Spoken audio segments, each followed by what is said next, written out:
Marriage thumps it down. Batchelor clears the congestion. It opens up. Martin needs to break for it. He does. And they're on. Catch that. It's all about Rewalt.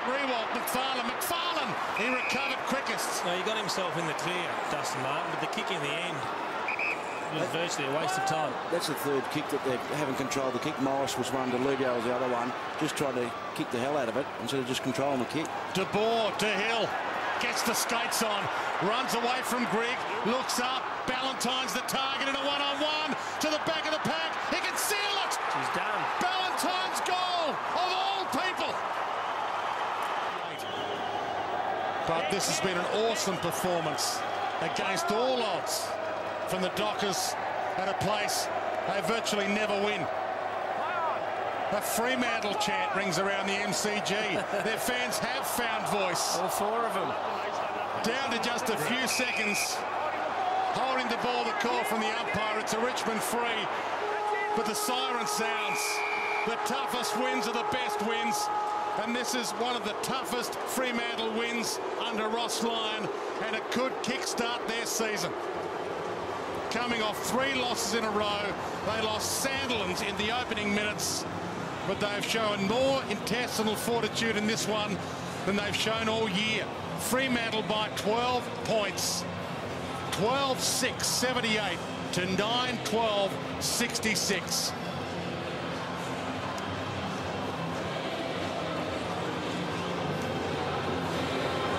David King heading out onto the arena. The Fremantle fans who have made the trip certainly got their money's worth. It's been all about Richmond this week, but Fremantle will go to the bye knowing that their season is back on track. David King. Oh, Matthew Pavlich, what an amazing win. The MCG, you don't win here very often. Can you remember the last one? You're probably better off than me. I can't remember. It has been a long time, but it's just so satisfying. You know, we've had a really poor 3 weeks, and we knew if we kept building on the momentum, even though we haven't been winning, really felt as though last week we took a step forward. And you know, this young group's still maturing, so it was a great result. 2007, it was a while ago now, but look, it was a tremendous game from yourself. Let's talk about you for a moment. 6 goals, the MCG, it was a great game from yourself, great leadership. Yeah, look, it was nice to get onto a few. You know, we really pumped the ball in long, and given the conditions, we knew it was going to be a pretty tough day all around. So if we had control of the ball in our forward half, particularly as we did in that second quarter, you know, we just kept re-entry and build that pressure. And you know, we really held tight in the last quarter, which was satisfying. Had your challenges. Sandlands went off the ground probably 15 minutes into the game. Hill had some issues. Dawson come off the ground. It was a great fight, wasn't it? Well, that's a game of footy for you, isn't it? I think it illustrates how tough a game is and how tough the year is. And it was a great fighting spirit from the boys. And let's hope we can go to the break, you know, review the game really well and build on for the second half of the season. 6 goals. Congratulations. Great performance. Thanks, King. Cheers, mate. His best ever return against the Tigers, Matthew Pavlich. 6 goals at the MCG. He kicked it all off with 3 in the opening term and then kicked 2 hugely important goals in the final quarter. And the Tigers hit their halfway mark of the season. 5 wins and 6 losses. Still outside the 8 and still with a mountain of work to do to make the finals in 2012. It's been all about the Tigers in some respects this week, but tonight it's all about Fremantle and their miraculous victory against the odds. Back to you, Kingy. Well, we've got all smiles down here, Ryan. What an amazing game. Big job for yourself on Brett Glidio today. How do you think it went?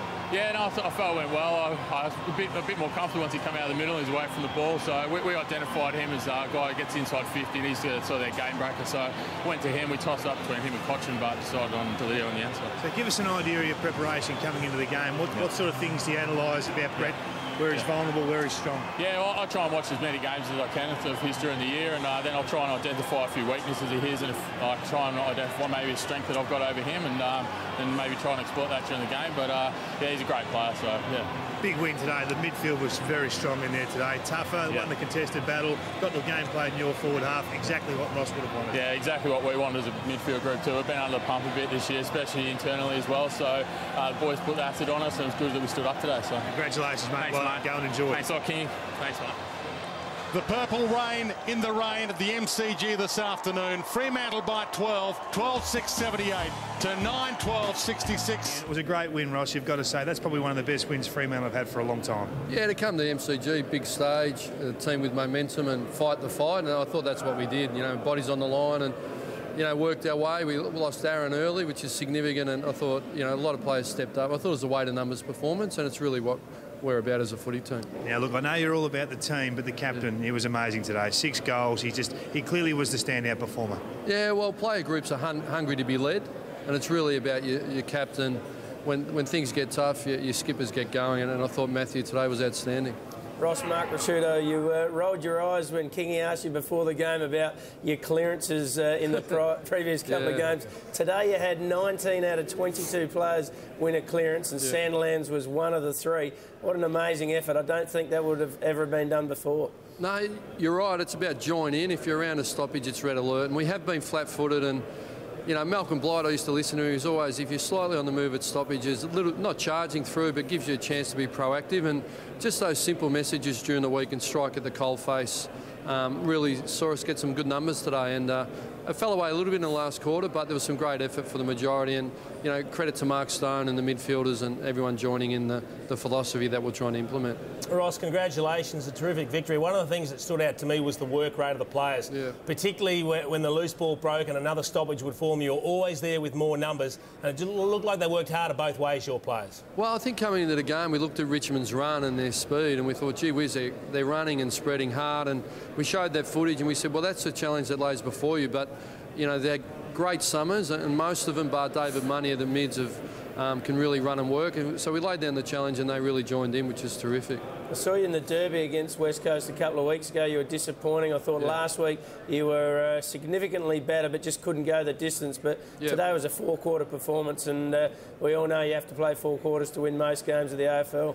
Yeah, and particularly we're a blue-collar group. You know, we're working hard, and you're right, it's sort of, we were 5-2 and we went down to Hawthorn and got smacked, and our effort was poor and coaching was poor. And then West Coast, first half, and they just smashed us. But I thought against Adelaide, we broke the shackles, got a forward structure. Bar the second quarter, we were pretty good to come from 6 down. So out of that, we got some belief, and, you know, we put a premium on effort. We selected a team about great effort today, and we're confident they could deliver, and unfortunately they come through for the football club. Well, it was a fantastic performance all round. Congratulations, Ross. I don't think you'll have anyone over here or back west complaining about the style of footy you played today. It was good, hard yakka. Well done. Thanks, Jason. I appreciate those kind words. Pretty happy down in the Fremantle rooms, and they did get the job done in good fashion. I was impressed by Freo, and I wasn't expecting that. Well, those sort of games, a win like that can get you in the 8, and a loss like that for Richmond can cost you the 8.